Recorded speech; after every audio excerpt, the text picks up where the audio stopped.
अस्सलाम वालेकुम। इस वीडियो में हम बात करेंगे किडनी स्टोन के बारे में और यूरिनरी ब्लैडर में जो स्टोन होती है उसके बारे में। अगर आपके गुर्दे में पथरियां हैं तो उसका इलाज आप किस तरह से कर सकते हैं, किस तरह से आप इनको निकाल सकते हैं, और अगर आपके मसाना में पथरियां हैं तो उनको आप किस तरह से निकाल सकते हैं। इस बात को ज़हन में रखिएगा, मसाने और गुर्दे की जो पथरियां होती हैं ये बिल्कुल आसानी के साथ निकल जाती हैं।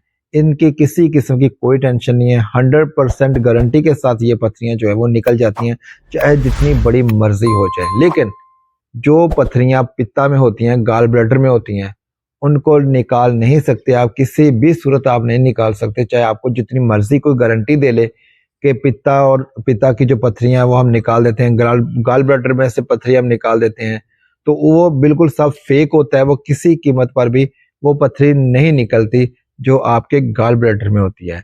लेकिन गुर्दा और मसाना में जितनी मर्जी पथरियां हो, ये बिल्कुल मेडिसिन के ज़रिए से निकल जाती हैं, इंशाल्लाह 100% निकल जाती हैं।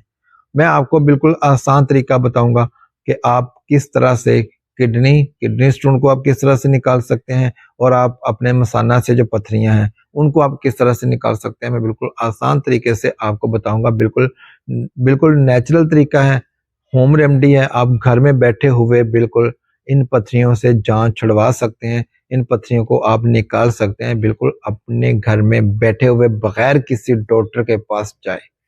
तरीका क्या है, एक बात को ज़हन में रखिएगा।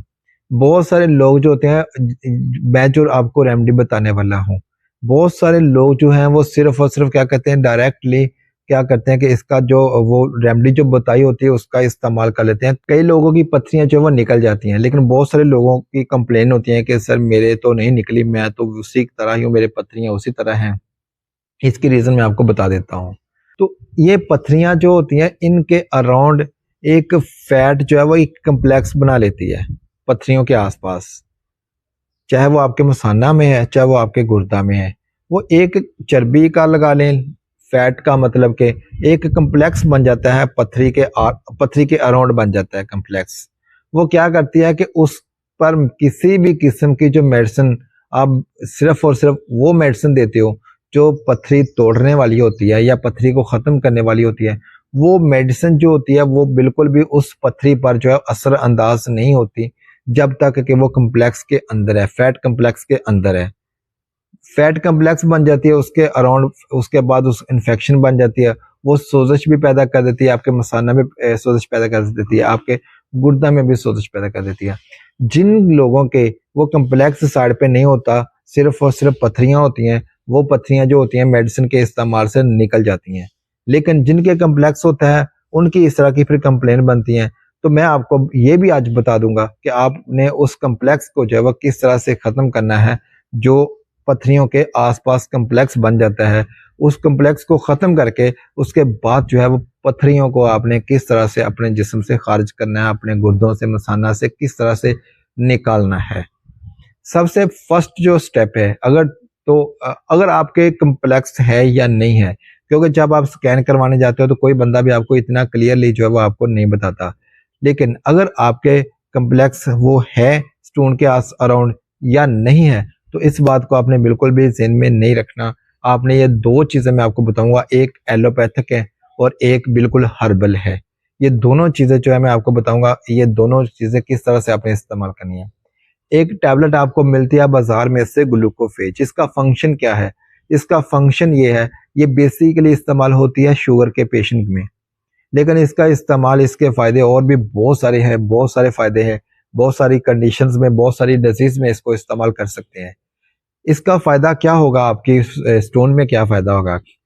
आपकी पथरियों के अराउंड जो कम्प्लेक्स बना होगा, फैट कम्प्लेक्स बना होगा, चर्बी का कम्प्लेक्स बन गया होगा, इन्फेक्शन का कम्प्लेक्स बन गया होगा, उनको छिपा लेती हैं। कम्प्लेक्स जो होता है वो छिपा लेता है पथरी को। वो जो कम्प्लेक्स है उसको ग्लूकोफेज टैबलेट जो है वो खत्म कर देगी। इसका इस्तेमाल आपने किस तरह से करना है ग्लूकोफेज का?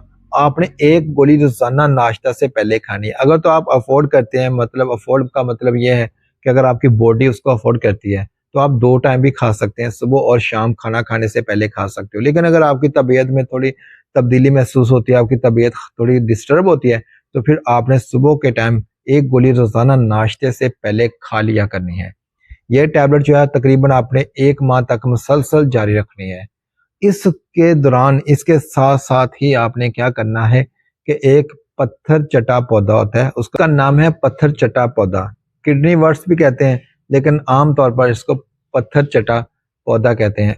उसका आपने क्या करना है कि उसका एक जो पत्ता है सुबह और एक पत्ता जो है आपने रात को उसी तरह से चबा लेना है। अगर तो आप चबा सकते हैं तो बिल्कुल बहुत अच्छी बात है, अगर नहीं चबा सकते तो आप किसी तरह से उसका जो है वो जूस बनाकर भी पी सकते हैं, उसको ग्राइंड करके उसका जूस बनाकर भी पी सकते हैं। लेकिन अगर आप चबाना चाहें तो उसी तरह से भी आप उसको चबा सकते हैं। ये जो तरीका है, ये प्रोसेस जो आपने तकरीबन 1 माह तक मुसलसल रखना है, जितनी मर्जी पथरियां होंगी आपके गुर्दा और मसाना में, वो बिल्कुल जो है वो रेत के ज़रों से भी बारीक होकर जो है टूट-फूट कर जो है वो सारी की सारी पथरियाँ जो है वो ख़ारिज हो जाएँगी और आप ऑपरेशन से बच जाएँगे। आपका ऑपरेशन के बगैर जो है वो इलाज हो जाएगा। अगर आपको वीडियो अच्छी लगी है तो वीडियो को लाइक कर दीजिएगा, कमेंट बॉक्स में कमेंट कीजिएगा। अगर आपके ज़हन में कोई सवाल है तो कमेंट बॉक्स में कमेंट ज़रूर कर दीजिएगा, हम आपके हर सवाल का जवाब देंगे। आपका अपना चैनल है, इसको सब्सक्राइब करके बेल आइकन को प्रेस कर लीजिएगा ताकि हमारी हर आने वाली वीडियो जो है आप तक बर वक्त पहुंच सके। अपना रखिएगा बहुत सारा ख्याल। अल्लाह हाफिज।